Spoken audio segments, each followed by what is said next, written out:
Καλημέρα και καλώς ήρθατε στο τρίτο ετήσιο συνέδριο ακινήτων που διοργανώνει ο Σύνδεσμος Ανωνύμων Εταιριών και Επιχειρηματικότητας. Ονομάζομαι Βαγγέλης Ταινιάδης και είμαι ο πρόεδρος της V-Square Development Μονοπρόσωπης Ανώνυμης Εταιρείας, πρόεδρος της Επιτροπής Ακινήτων του Συνδέσμου Ανωνύμων Εταιριών και Επιχειρηματικότητας και αντιπρόεδρος της Επιτροπής Ανάπτυξης και Επιχειρηματικότητας του Επαγγελματικού Επιμελητηρίου Αθηνών. Σκοπός του συνεδρίου είναι η πρόσβαση σε γνώση, κύρος, σε ένα δίκτυο που μετρά 104 χρόνια ιστορίας, ώστε τα μέλη του να συμμετέχουν ενεργά στις αποφάσεις που αφορούν το μέλλον της ελληνικής κτηματαγοράς, χωρίς κλαδικές παροπίδες και περιορισμούς. Προάγουμε την επικοινωνία της αλήθειας και βαθιάς γνώσης της ελληνικής κτηματαγοράς στην κυβέρνηση ως ισότιμος συνομιλητής, ώστε να καθιστεί ικανή να αντιμετωπίσει το μεγαλύτερο πρόβλημα της καθημερινότητας του λεκανοπεδίου, του κατοίκου του λεκανοπεδίου, που είναι η στεγαστική κρίση. Είναι μεγάλη μας τιμή και τον ευχαριστώ προσωπικά που ο καθηγητής Βίρον Κοντζαμάνης, Διευθυντής του Ινστιτούτου Δημογραφικών Ερευνών, θα αναλύσει στη διάρκεια 30 λεπτών ομιλία του τους πραγματικούς λόγους της στεγαστικής κρίσης υπό δημογραφικό και όχι μόνο πρίσμα. Εν συνεχεία, το πρώτο πάνελ, διάρκειας 1,5 ώρας, θα τοποθετηθεί και θα αποκωδικοποιήσει μέχρι κεραίας, με συγκεκριμένα νούμερα και ποσοστά, αιτίες, ενώ παράλληλα θα προτείνει λύσεις διατυπώνοντας με σαφήνεια τις ενέργειες που πρέπει να ακολουθήσουν. Αμέσως μετά θα μεταφέρω αυτή την γνώση, τα συμπεράσματα, αλλά προπάντων τις προτάσεις, στην καθήλυνα αρμόδια, στην κυρία Υπουργό Κοινωνικής Συνοχής και Οικογένειας, στη διάρκεια 30 λεπτών συζήτησή μας. Αποτελεί σίγουρα ρεκόρ το γεγονός ότι σε 2,5 ώρες οι πλέον ειδικοί θα έχουν αναλύσει, προτείνει λύσεις και μεταφέρει στην κυβέρνηση όλες τις πληροφορίες για την αντιμετώπιση του μεγαλύτερου προβλήματος του κατοίκου του λεκανοπεδίου. Η αλήθεια δίνει σύντομη απάντηση. Το ψέμα φλιαρεί. Αυτή είναι ακριβώς η δύναμη του συνδέσμου και πιστεύω ακράδαντα ότι το αποτύπωμα του συνεδρίου θα απασχολήσει το δημόσιο διάλογο στο υψηλότερο επίπεδο. Στο σημείο αυτό θα ήθελα να ευχαριστήσω τον πρόεδρο του συνδέσμου, κύριο Σίμω Αναστασόπουλο, για την εμπιστοσύνη της ανάληψης προεδρίας της Επιτροπής Ακινήτων, όπως και τη Γενική Γραμματέα κυρία Ιωάννα Στασοπούλου και τα μέλη της Επιτροπής, κύριες και κυρίους, Δόμνα Κυρζοπούλου, Μαρία Κωνσταντίνα Κυριάκου, Ακριβής Τραγαλινού, Σόνια Τζαβέλα, Έλενα Σιαπάνη, Σπύρο Κουρούπη, Αλέξανδρο Ρισβά και Γιώχανα Αγγέλη. Σας ευχαριστώ πάρα πολύ. Ο Υπουργός είναι εδώ και μας τιμά με την παρουσία της. Σας ευχαριστούμε πάρα πολύ που ήρθατε στο τρίτο συνέδριο της Επιτροπής Ακινήτων του Συνδέσμου Ανωνύμων Εταιριών και Επιχειρηματικότητας. Αυτό το οποίο θα κάνω αρχικώς είναι να μεταφέρω την συζήτηση που έχει γίνει προηγουμένως με βάση πρώτον με την μισάωρη ομιλία του καθηγητή του κ. Κοντζαμάνη, Διευθυντή του Δημογραφικού Ινστιτούτου, που μας έδωσε την ανάλυση της στεγαστικής κρίσης από δημογραφικό πρίσμα και σκοπιά, και κατόπιν από την αγορά, όπως αναλύθηκε από το προηγούμενο πάνελ διάρκειας 1,5 ώρας. Άρα λοιπόν θα προσπαθήσω να κάνω ένα 2ωρο wrap-up από αυτά που συζητήθηκαν προηγουμένως και να τα επικοινωνήσω, ώστε να μπορέσετε να τοποθετηθείτε και φυσικά να μας αναλύσετε τις σκέψεις του Υπουργείου και γενικότερα το πλάνο το οποίο έχετε για το. Ελπίζω όχι ένα 2ωρο wrap-up. Όχι, ένα wrap-up του 2ώρου. Το wrap-up θα μας διαρκέσει, έχουμε μισή ώρα. Το wrap-up θα είναι 3 με 4 λεπτά και ο υπόλοιπος χρόνος είναι στη διάθεσή σας, κυρία Υπουργέ.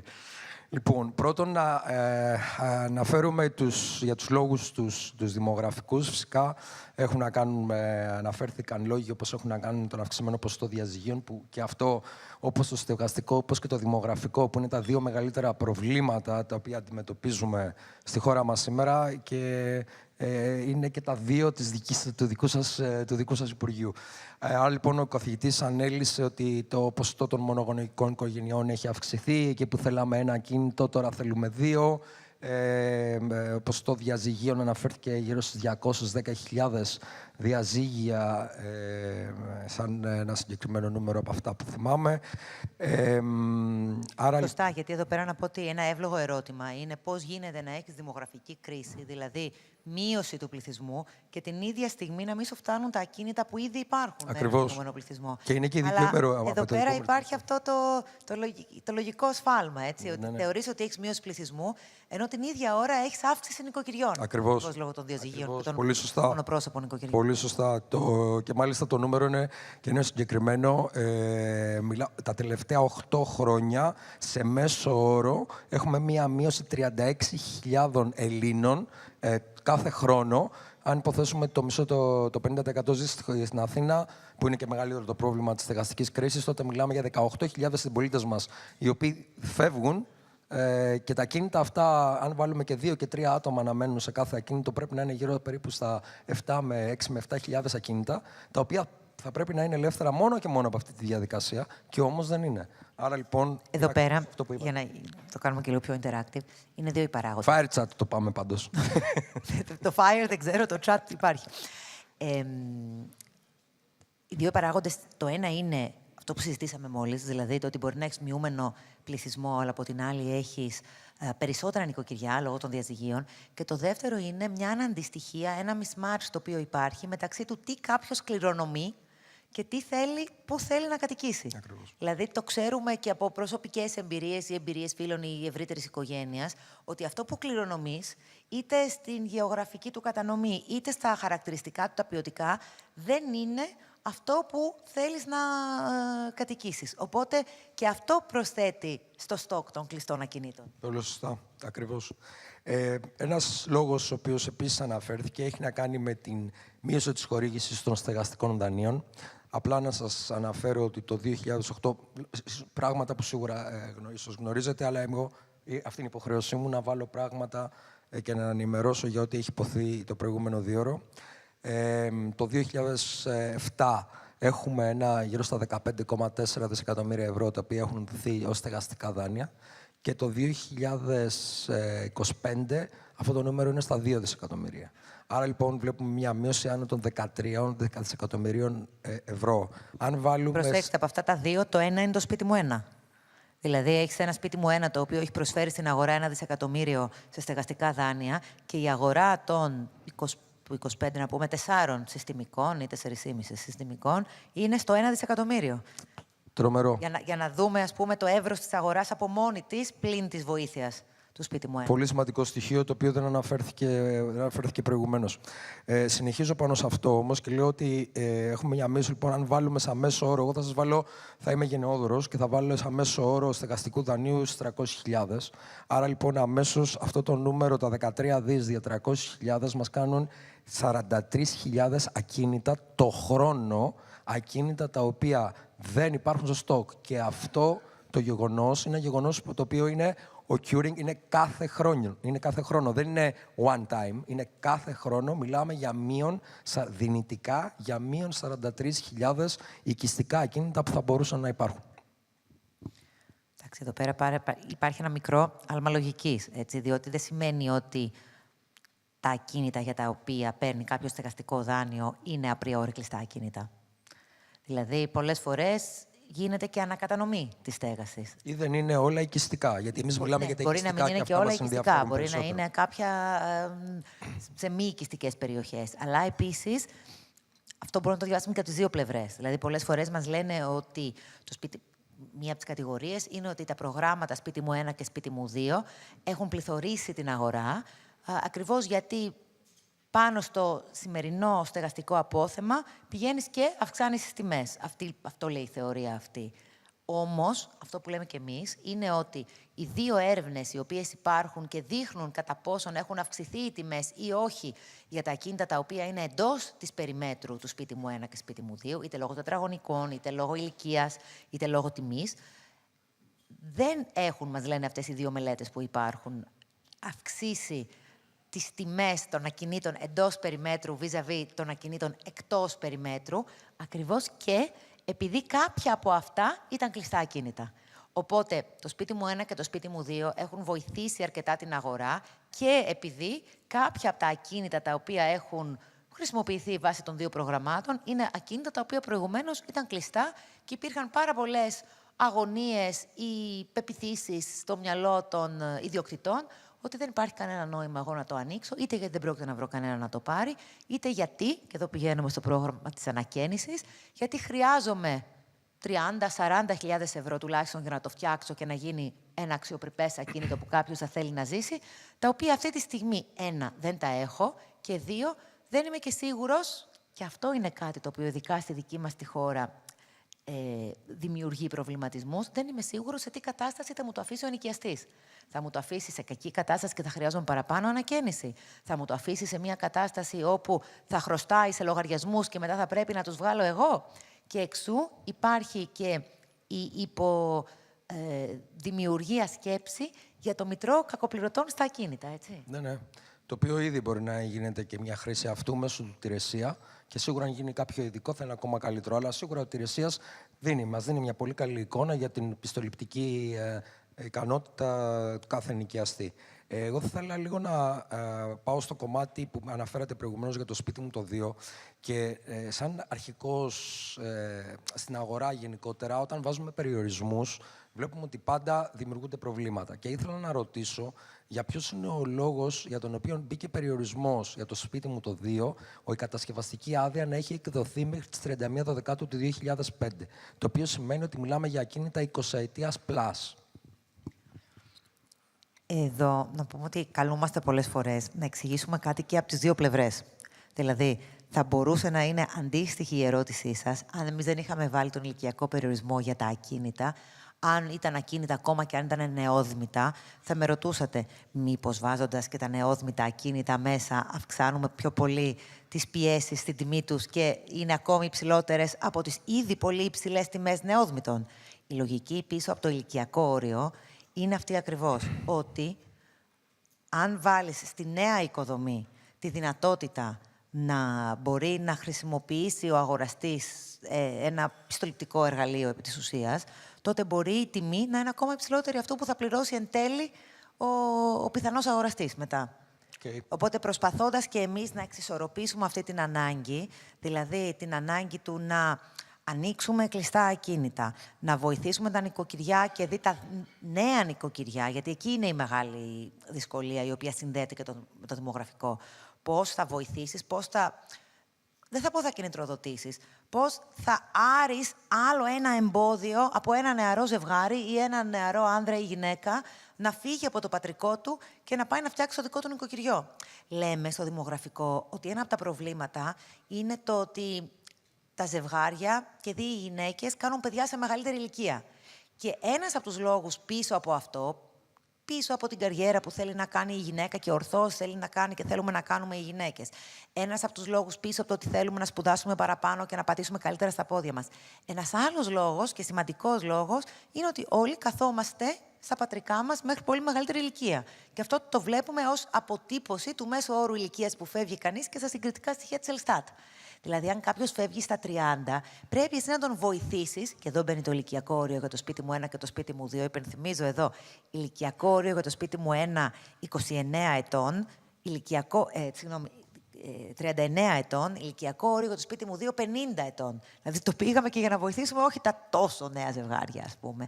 Αλλά κάπως πρέπει και το κράτος να δώσει στα νεαρότερα ζευγάρια ή στους νεαρότερους ανθρώπους να πατήσουν για να φύγουν από το σπίτι τους και να μπορέσουν μετά να κάνουν οικογένεια. Όσον αφορά το ηλικιακό όριο για τα ζευγάρια, η αγορά μας βρίσκει και το αποτέλεσμα μας βρίσκει σύμφωνος. Αυτό το οποίο θα επιμείνουμε και θα θέλουμε να το βάλουμε στην προσοχή σας είναι για τον περιορισμό όσον αφορά την ηλικία των κτηρίων. Θεωρώ ότι αν υπήρχε μια απελευθέρωση και δεν υπήρχε κάποιος περιορισμός, θα υπήρχε μεγαλύτερη συγχέση των ανθρώπων των οποίων θα επιλέγαν, θα είχαν μεγαλύτερες επιλογές. Άρα τα ακίνητα που ήταν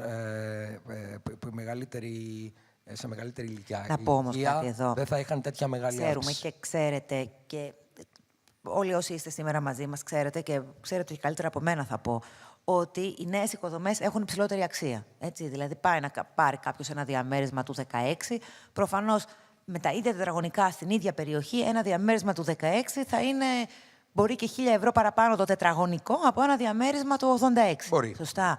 Άρα, από μόνο του, αυτό θα σήμαινε ότι θα πρέπει εμείς να διευρύνουμε πάρα πολύ την περίμετρο, την οικονομική του προγράμματος.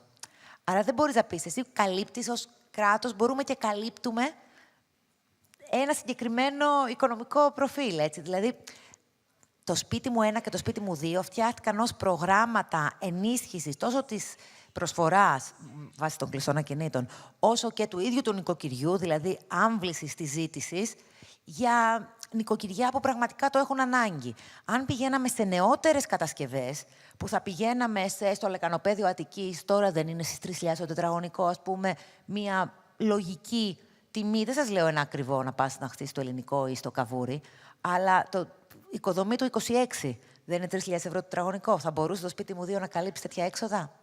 Όχι, απλά να άφηνε την επιλογή. Τέλος πάντων, λέω και πάλι μεταφέρω τη γνώση και την άποψη της αγοράς. Ωραία. Να πάμε στο επόμενο κομμάτι που έχει να κάνει με το γεγονός ότι υπάρχουν 262.000 κενές κατοικίες στην Αττική. Όπως καταλαβαίνουμε όλοι, το μεγαλύτερος λόγος είναι η Παγκόσμια Αρχή της Προσφοράς και της Ζήτησης. Όσο λιγότερο διαθέσιμο είναι ένα προϊόν, τόσο μεγαλύτερη είναι η τιμή του. Άρα, λοιπόν, το πρόβλημα της στεγαστικής κρίσης εντοπίζεται περισσότερο στο ποσοστό το ποσοστό ενός το ενίκιο, πώς καλύπτει ενός μισθού. Το ποσοστό που το ενίκιο καλύπτει από τον μισθό της μέσης ελληνικής οικογένειας και όχι τόσο στην αγορά. Δεν βλέπουμε ότι έχουμε η αγορά δεν θεωρεί ότι υπάρχει τόσο μεγάλη ζήτηση αγοράς κατοικιών. Το πρόβλημα είναι περισσότερο στο ενίκιο, γιατί φυσικά και οι ενοικιαστές δεν έχουν την οικονομική δυνατότητα για να προχωρήσουν κατευθείαν σε αγορά ή δεν είναι οικονομικά όριμοι για να μπορέσουν να πάνε σε μια τράπεζα και να ζητήσουν χρηματοδότηση. Άρα, λοιπόν, με βάση το γεγονός ότι υπάρχουν 262.000 κενές κατοικίες στην Αττική, το 42% των 262.000 είναι 110.000 ακίνητα και είναι κλειστά λόγω υψηλού κόστους ανακαίνησης. Το 21%, 55.000 ακίνητα, είναι λίγο κληρονομικών και πολυδιοκτησίας. Και ένα μόνο 6% στα 16.000 ακίνητα είναι λόγω πώλησης. Με βάση και την μελέτη της Τράπεζας Πειραιώς, η οποία δημοσιεύτηκε τον Νοέμβριο του 2023, η οποία λέει ότι σε όλη την χώρα λείπουν 220.000 οικιστικά ακίνητα για να υπερτευθεί το λεγόμενο equilibrium, δηλαδή η απόλυτη ισορροπία μεταξύ προσφοράς και ζήτησης. Αν βάλουμε ότι το 50% της χώρας μας χοντρικά μένει στην Αθήνα, άρα μιλάμε ότι στην Λεκανοπέδιο της Αττικής μας λείπουν 110.000 ακίνητα. Και την χάνει, γιατί καμιά φορά τα νούμερα λένε και την αλήθεια, την χάνει το νούμερο αυτό να είναι το νούμερο που μας λείπει ακριβώς το 42% από τις 262.000, το οποίο δεν είναι κλειστά αυτά τα ακίνητα λόγω υψηλού κόστους ανακαίνησης. Λοιπόν, εμένα και ως καθηγήτρια μακροοικονομίας θα μου επιτρέψετε να είμαι λίγο πιο επιφυλακτική με τους αριθμούς, γιατί κάθε φορά στην Ελλάδα, είδατε φαντάζομαι και το τελευταίο δελτίο τύπου της Ελστάτ, έχουμε πολλές αναθεωρήσεις των αριθμών. Και η αλήθεια είναι, ως προς τον αριθμό των κλειστών ακινήτων, υπάρχουν τεράστιες διακυμάνσεις ως προς τις θεωρήσεις διαφόρων για τα κλειστά ακίνητα. Πάντως, ο ελάχιστος κοινός παρονομαστής της συζήτησης είναι ότι υπάρχουν πάρα πολλά και σίγουρα πολύ, πολύ περισσότερα από ό,τι θα θέλαμε κλειστά ακίνητα στην αγορά. Έτσι, αυτό είναι σίγουρο. Δεν υπάρχει ένας, φαντάζομαι, εδώ πέρα που να μην πιστεύει ότι πρέπει να ανοίξουμε τα κλειστά ακίνητα και ότι ο παράγοντας μεταβλητή κλειστό ακίνητο είναι κομβικός στην όποια άμβληση του προβλήματος του στεγαστικού.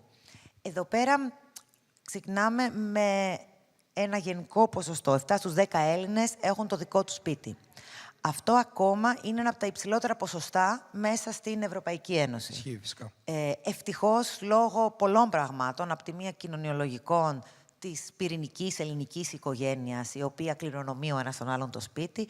Από την άλλη, λόγω της πολυδιάσπασης... Η αντιπαροχή. Αυτό θα έλεγα. Δηλαδή, λόγω της πολυδιάσπασης του κλήρου, το ότι δεν έχουμε μεγάλα ακίνητα στην χώρα. Δεν έχουμε μεγάλα οικόπεδα στη χώρα που ανήκουν σε έναν άνθρωπο, το οποίο έχει το θετικό του σε επίπεδο της κατανομής του εισοδήματος, αλλά έχει και το αρνητικό του, το οποίο είναι πώς θα φτιάξουμε πολλά διαμερίσματα, άμα δεν υπάρχουν μεγάλα οικόπεδα για να φτιάξουμε πολλά διαμερίσματα, αλλά η πολυδιάσπαση του κλήρου, το ότι πολλές οικογένειες είχαν το δικό τους μικρό ακίνητο, εν τέλει βοήθησε στο μοντέλο της αντιπαροχής, το οποίο εν τέλει βοήθησε στο να έχουμε ιδιοκατοικούμενα ακίνητα. Οπότε 7 στους 10 Έλληνες έχουμε ακόμα το δικό μας ακίνητο και μένουμε ακόμα στο δικό μας ακίνητο. Το μεγάλο πρόβλημα είναι για τους 3 στους 10 Έλληνες, οι οποίοι είναι στο ενίκιο. Και εκεί πέρα εμείς αυτό που προσπαθούμε να κάνουμε είναι διπλό. Απ' τη μία να βοηθήσουμε το εισόδημά τους, το λεγόμενο demand side, δηλαδή τι κάνεις για να αμβλύνεις τη ζήτηση για ενίκιο, να αμβλύνεις τα προβλήματα που επιφέρει ζήτηση για ενοικιαζόμενα διαμερίσματα. Βλέπε την επιστροφή του 1 στα 12 ενίκια για 1 εκατομμύριο Έλληνες ή τα 2 στα 12 ενίκια για τους δημοσίους υπαλλήλους οι οποίοι δουλεύουν εκτός της έδρας τους σε όλη την Ελλάδα. Βλέπε το επίδομα στέγασης, το οποίο δίνεται σε 170.000 δικαιούχους. Και απ' την άλλη, το πολύ σημαντικό είναι τι κάνει στο κομμάτι της προσφοράς. Και στο κομμάτι της προσφοράς, είτε μιλάς για νέα οικοδομή, με ό,τι προβλήματα αυτό μπορεί να έχει, ειδικά για το 50% των Ελλήνων, που όπως σωστά επαναλαμβάνεται, και είναι σημαντικό να το θυμόμαστε, ότι ένας από τους λόγους των προβλημάτων είναι ότι ο μισός πληθυσμός της χώρας θέλει να μένει στην πρωτεύουσα. Αναφέρθηκε και προηγουμένως αυτό. Και για λόγους που διαχρονικά οι κυβερνήσεις δεν έχουν επιλύσει, έτσι. Δεν θέλω να βγάλω την δική μας την ουρά απ' έξω σε αυτό. Αλλά έχει να κάνει και με τα κλειστά ακίνητα. Οπότε, ξεκινάμε αντίστοιχα με το σπίτι μου 1 και το σπίτι μου 2, ένα πολύ μεγάλο πρόγραμμα, το οποίο θα καλύψει 25.000 κατοικίες. Το ανακαινίζω, νοικιάζω. Άνοιξε χθες η πλατφόρμα, έτσι ώστε να έχουμε... Στα 500 εκατομμύρια, γιατί ξεκινάει 400 με 480 ναι. Και τελικά πήγε 500. Είμαστε στο μισό δις, έτσι ώστε ουσιαστικά να βοηθήσουμε με τα έξοδα της ανακαίνησης.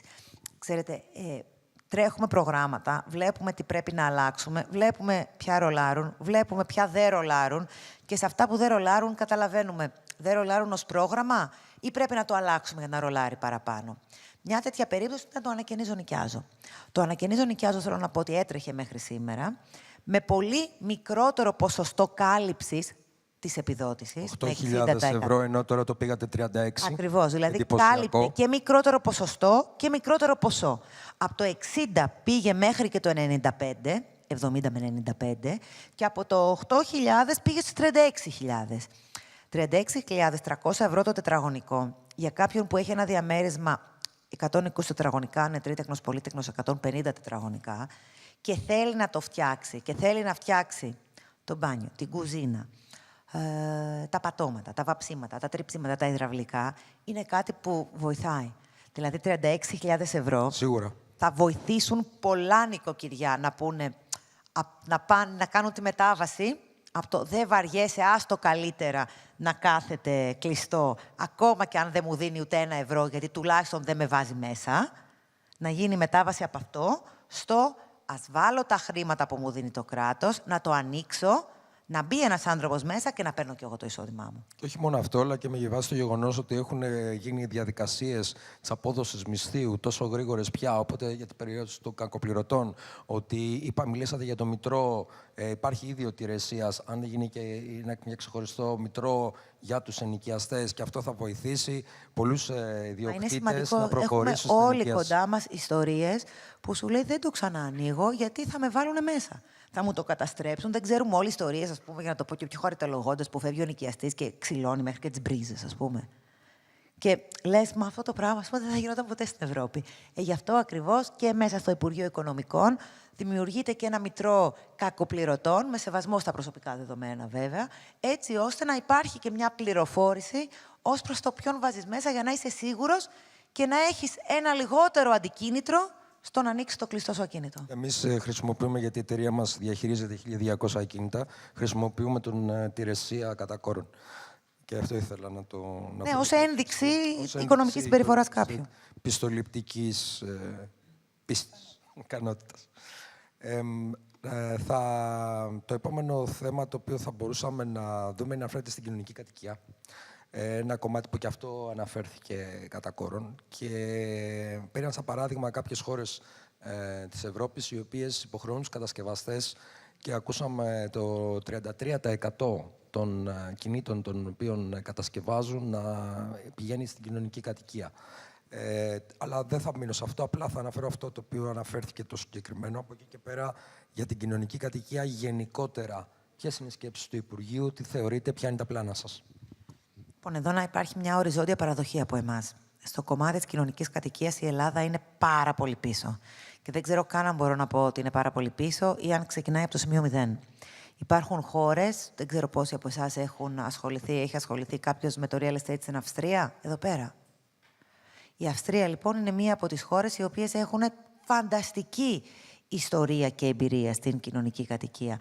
Πόσα ακίνητα ανήκουν σε οργανισμούς κοινωνικής κατοικίας και μπορούν και διασφαλίζουν ένα αξιοπρεπές ενίκιο για την αγορά. Εδώ έχουμε ξεκινήσει με δύο μεγάλες προσπάθειες. Την κοινωνική αντιπαροχή, δηλαδή την έβρεση ακινήτων του δημοσίου, τα οποία δίνονται σε ιδιώτες, βασισμένοι εμείς ως δημόσιο σε ένα παραδοσιακό ελληνικό μοντέλο αυτό της αντιπαροχής, δηλαδή ότι δίνω εγώ την περιουσία μου σε κάποιον άλλον, την κτίζει και μου δίνει ένα ποσό. Παγκόσμια πατέντα. Παγκόσμια πατέντα, αλλά σε αυτά είμαστε καλοί συνήθως εμείς οι Έλληνες. Οπότε με αυτό ξεκινάμε. Έχουμε ήδη διαλέξει τα πρώτα ακίνητα σε Ηλία, Καλαμάτα, Παιανία και Λάρισα. Οπότε τον Σεπτέμβριο βγαίνουν οι διαγωνισμοί για την αγορά. Ελπίζουμε σε πολλές συμμετοχές για αυτά. Και ήταν σημαντικό να βρούμε και κάποια, αν θέλετε, πιο υψηλής απόδοσης ακίνητα, όπως αυτό της Παιανίας, και να μπει μέσα στο group, έτσι ώστε να βρούμε ότι υπάρχει στην αγορά ενδιαφέρον και αντικείμενο. Το δεύτερο, στο οποίο πιστεύω πάρα πολύ, γιατί ακριβώς επειδή, όπως είπαμε πριν, δεν υπάρχουν μεγάλα οικόπεδα στην Ελλάδα και δι στην Αττική, είναι η δημιουργία κοινωνικής κατοικίας σε ανενεργά στρατόπεδα. Έχουμε έρθει εδώ σε μια πάρα πολύ καλή συμφωνία με το στρατό. Έχει εντοπίσει ανενεργά στρατόπεδα τα οποία μπορούν να λειτουργήσουν ως στεγαστική κόμβη μέσα στις τρεις μεγάλες πόλεις της Ελλάδας, στην Αθήνα, τη Θεσσαλονίκη. Μιλάμε για 2.000 διαμερίσματα, αν δεν κάνω λάθος. Μιλάμε για 2.300 διαμερίσματα, τα οποία, αν εξαιρέσει κανείς το ελληνικό, είναι κάτι το οποίο είναι πάρα πολύ δύσκολο να χτιστεί σε τέτοια κλίμακα. Δηλαδή, σε χώρες ευρωπαϊκές, στην Γαλλία, στη Γερμανία, στην Αγγλία, δεν είναι ζήτημα να φτιαχτούν κάπου 400 διαμερίσματα. Ούτε σε επαρχιακές πόλεις δεν είναι ζήτημα να φτιαχτούν κάπου 400 διαμερίσματα. Στην Ελλάδα είναι μια πολύ μεγάλη επιτυχία αν καταφέρεις να έχεις ξαφνικά μια ένεση στεγαστικού αποθέματος. Στον αστικό ιστό της πόλης, 2.300 διαμερίσματα είναι σίγουρα ένα εντυπωσιακό νούμερο. Θα σας πω όμως και έναν άλλο τρόπο με τον οποίο το έχετε επιτύχει αυτό. Με έναν άλλο τρόπο που το έχετε επιτύχει αυτό. Και μάλιστα ο τρόπος αυτός όχι μόνο δεν επικοινωνείται σαν επιτυχία σας, ότι είναι και θα φέρει πολύ μεγαλύτερα αριθμό διαμερισμάτων στο μέλλον, αλλά χρησιμοποιείται κατά κόρον από την αντιπολίτευση σαν μια αντιπολιτευτική τακτική και αυτό είναι η Golden Visa. Θα σας πω λοιπόν για την Golden Visa ότι από τις αλλαγές του νόμου από 1η Σεπτεμβρίου του 2024, ότι μόνο ακίνητα από αλλαγής χρήσης είναι στις 250.000, να σου πω ότι το 99,99% των επενδυτών αγοράζουν στις 250.000.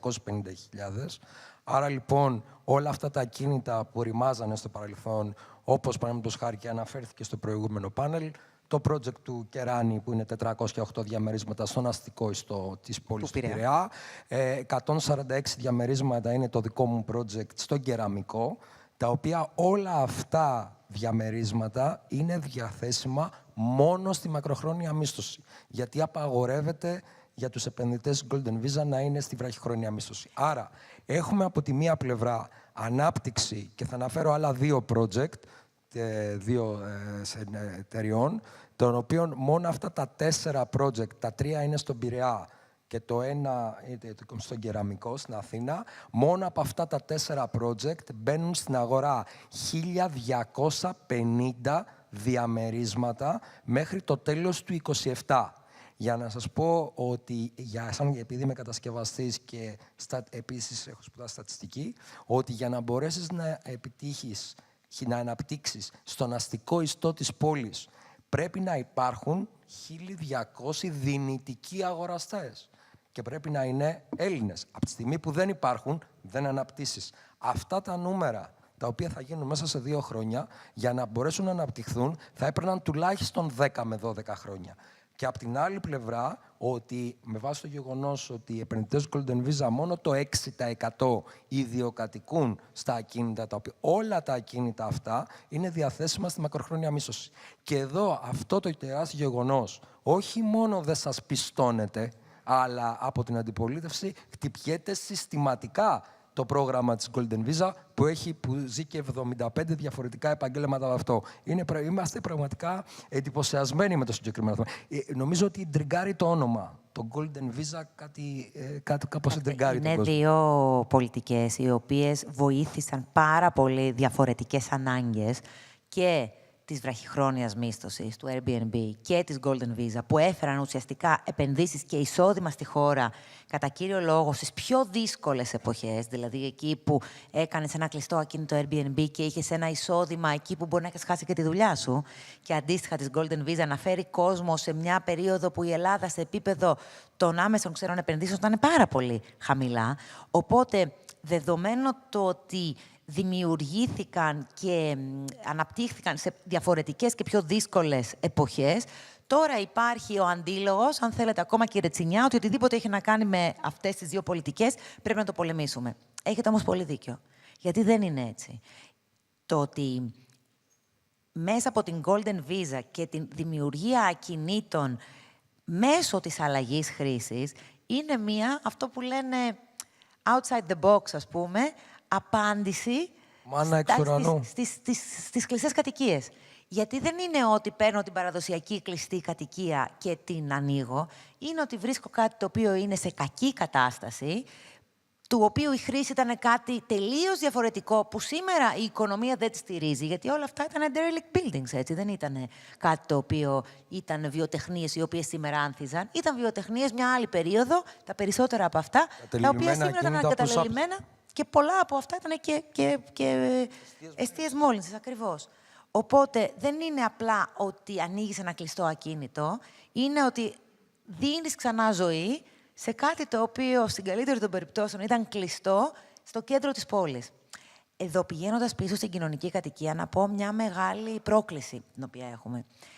Φτιάχνουμε την κοινωνική αντιπαροχή, φτιάχνουμε κοινωνικές κατοικίες σε πρώην ανενεργά στρατόπεδα. Η μεγάλη ερώτηση είναι ποιοι θα πάνε αυτοί και με τι μισθωτήριο. Το τι μισθωτήριο είναι μια μεγάλη πρόκληση από εμάς. Και είναι μεγάλη πρόκληση γιατί ακόμα και σήμερα, και δεν πρέπει να κοροϊδευόμαστε μεταξύ μας, δεν είναι αληθή όλα τα δηλωμένα μισθωτήρια. Δηλαδή, ακόμα και με τις δύο μεγάλες μεταρρυθμίσεις που κάναμε και βοηθούν στην κατεύθυνση αυτήν, όλα τα μισθωτήρια να γίνονται ηλεκτρονικά και να περνούν ηλεκτρονικά τα χρήματα για να πληρώσει το ενοίκιό σου, όπως και η επιστροφή, οι επιστροφές ενοικίου που βοηθούν και κινητροδοτούν τον ενοικιαστή να ζητήσει να δηλωθεί όλο του το ενοίκιο, ακόμα και με αυτά βλέπουμε ότι δεν γίνεται να μιλάμε για στεγαστική κρίση και να έχουμε το μέσο δηλωθέν ενοίκιο στην Αθήνα 250 ευρώ. Οπότε, τα μοντέλα που δουλεύουν άλλες χώρες, που σου λένε ότι πηγαίνω σε αυτό το ποσοστό του μέσου ενοικίου ή σε αυτό το ποσοστό του μέσου μισθού, γιατί και εκεί ακόμα έχουμε υποδηλώσεις, έτσι, και δίνω αυτό ως κοινωνικό μίσθωμα, είναι μια πολύ δυσκολότερη άσκηση για εμάς, δεδομένου το ότι δεν είναι στοιχεία πάνω στα οποία μπορούμε να πατήσουμε με ασφάλεια. Η διάταξη η οποία είχε γίνει από την ΕΑΔΕ ήταν να ξεκινούσε 1η Απριλίου και πήρε παράταση ώστε να πάει 1η Νοεμβρίου για να μπορέσουν να μπουν κάποια θέματα, όπως παραδείγματος χάρη για τις εταιρείες διαχείρισης. Δεν είχε προβλεφθεί τι θα γίνει με τις εταιρείες διαχείρισης, ώστε τα χρήματα των ενοικιαστών να καθατίζονται στους λογαριασμούς των εταιρεών αυτών και όχι στους λογαριασμούς των ιδιοκτητών. Να μην ανοίξει και ένα παραθυράκι μέσω αυτού και από εκεί που έχει εταιρείες διαχείρισης για το 0,5% των ακινήτων δημιουργηθεί για το 90% των ακινήτων. Ο χρόνος μας τελείωσε, αλλά θα ήθελα, αν έχετε δυνατότητα να μείνετε λίγο ακόμα, 5-7 λεπτά, να πάρουμε και κάποιες ερωτήσεις από τους συμμετέχοντες. Αν έχετε την ικανότητα. Αν έχουμε ερωτήσεις, βέβαια. Βεβαίως. Έχουμε κάποιον που θα ήθελε να ρωτήσει κάτι την Υπουργό.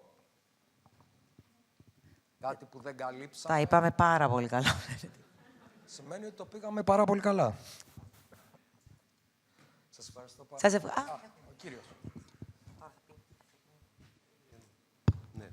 Έχω μία ερώτηση σε σχέση με το, να μην το πω χρονοδιάγραμμα, αλλά πόσο χρόνο χρειάζεται για να αποδώσουν αυτές οι πρωτοβουλίες για την κοινωνική κατοικία με τα στρατόπεδα κτλ. Αναφέρθηκε πριν από τους ηγητές ότι με αυτούς τους ρυθμούς θα μας χρειαστούν δεκαετίες για να έχουμε ένα ποσοτικό αποτέλεσμα. Και η ερώτηση δικιά μου είναι ειδική και αφορά το εξής. Δόθηκε ένας χώρος. Ένας χώρος του δημοσίου ή ένας χώρος απαλωτριώθηκε ή ένα στρατόπεδο κτλ. Ποιος και πόσο χρόνο χρειάζεται για να φτιάξει τις υποδομές ώστε ο εργολάβος να χτίσει. Δεν είναι κάτι, αναφέρθηκε και στο προηγούμενο πάνελ, δεν είναι κάτι το οποίο γίνεται με κάποιον μαγικό τρόπο. Θέλει σίγουρα χρόνο. Μια κατασκευή και μια ανάπλαση ενός τέτοιους βεληνικούς, σίγουρα θα μιλάμε για 2,5 με 3 χρόνια. Όπως αναφέρθηκε και προηγουμένως, ότι το πρόβλημα της στεγαστικής κρίσης δεν είναι κάτι το οποίο λύνεται.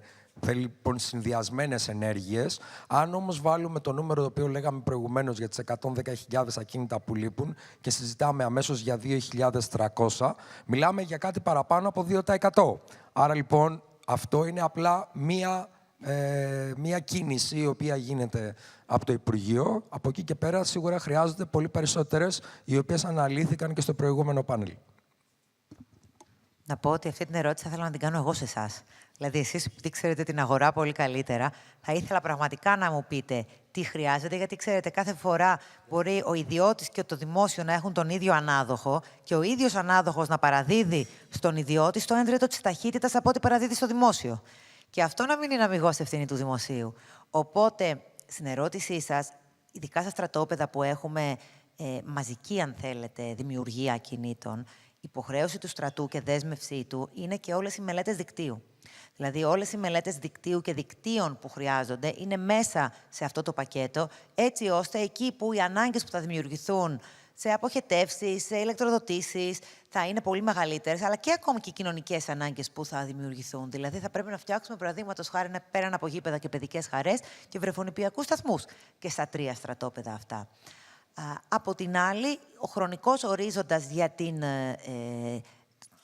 ολοκλήρωση των ακινήτων αυτών είναι εκεί, στα 2-2,5 χρόνια, αυτό που ελπίζουμε. Δηλαδή, η δημοπράτηση ξεκινάει το Σεπτέμβριο. Θέλουμε γύρω στους 4-5 μήνες ολοκλήρωση διαγωνιστικής διαδικασίας. Θα δούμε τι ενστάσεις μπορεί να έχουμε. Και μετά πηγαίνουμε με το μοντέλο αυτό. Κάποια άλλη ερώτηση? Με το θέμα των μεταβιβάσεων ακινήτων. Τις διαδικασίες έχετε παρατηρήσει επίσπευση των διαδικασιών? Ποια είναι η γνώμη σας? Ζητήθηκε στο προηγούμενο πάνελ, κύριε Κολοκασίδη. Δεν είναι αρμοδιότητα της Υπουργού. Θα το συζητήσουμε. Ρωτάω εσάς, κατά πόσο...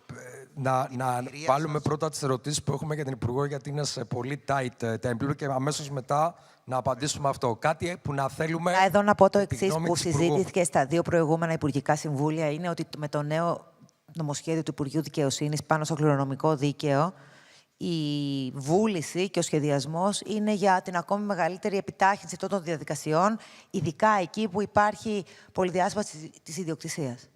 Άρα είστε τυχερό, κύριε Κολοκασίδη. Ο Υπουργός ξέρει και γι' αυτό. Ναι.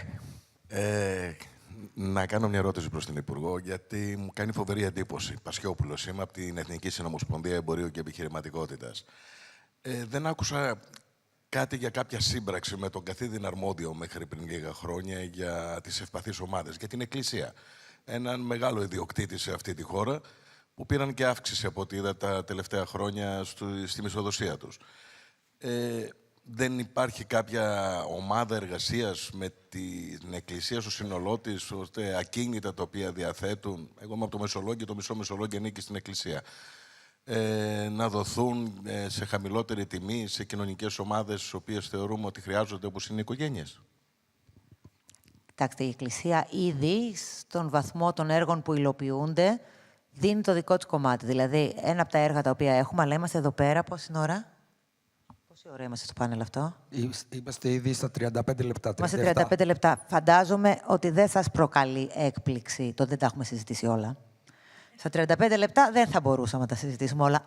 Παρόλα αυτά, η Εκκλησία ήδη στο κομμάτι των έργων που υλοποιούνται για την κοινωνική στέγαση συνεισφέρει. Θα σας δώσω ένα παράδειγμα, το οποίο δεν υπόθηκε μέσα σε αυτά τα 35 λεπτά. Τα κοινωνικά διαμερίσματα. Τα κοινωνικά διαμερίσματα τι είναι? Είναι μια χρηματοδότηση που δώσαμε για 60 διαμερίσματα σε Αθήνα και Θεσσαλονίκη. 70 διαμερίσματα σε Αθήνα και Θεσσαλονίκη, χρήματα τα οποία δόθηκαν από το Δημόσιο στον Δήμο Αθηναίων και τον Δήμο Θεσσαλονίκης, έτσι ώστε να ανακαινήσουν ακίνητα, κατά κύριο λόγο της δικής τους περιουσίας, είτε με μνημόνια συνεργασία με άλλους φορείς, και να βάλουν μέσα ευπαθείς ομάδες. Η Μητρόπολη της Θεσσαλονίκης έχει συμβάλει στο συγκεκριμένο πρόγραμμα με δικά της ακίνητα, έτσι ώστε να ανακαινιστούν και να μπουν μέσα κάποιοι συμπολίτες μας οι οποίοι είναι πιο οικονομικά ευάλωτοι. Τώρα, στο κομμάτι της κοινωνικής αντιπαροχής, γιατί ξέρετε, όλοι χρειαζόμαστε, και δυστυχώς όχι λίγο, παραπάνω χρόνο